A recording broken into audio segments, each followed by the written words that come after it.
দামুর যাইতাম, আমার তো টাকা নাই, আমার একটু নিয়ে যাবেন নদীর দামুর। ভাই আমি তো এমনি ওইদিকে যাবো, আর তোমার থেকে যখন টাকা নাই বলছো, এখন তো আর কিছু করার নাই, টাকা না দেখলেও তো আর কিছু করার নাই। উঠো। উঠ।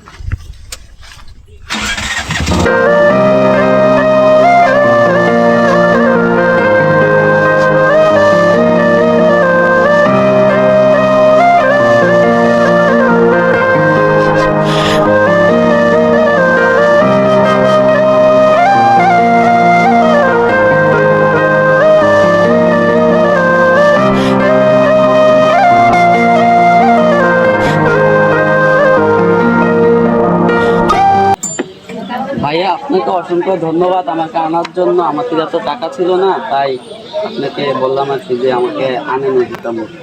আচ্ছা ভাই, সমস্যা নাই, কারণ তুমি তো আমার ছোট ভাইয়ের মতো, আর দ্বিতীয়ত আমি তো গাড়ি চালাই, আর টাকা না থাকলে তো এমন কিছু করার নাই। সমস্যা নাই, ভালো থাকো, দোয়া করো ভাই। জি ভাই।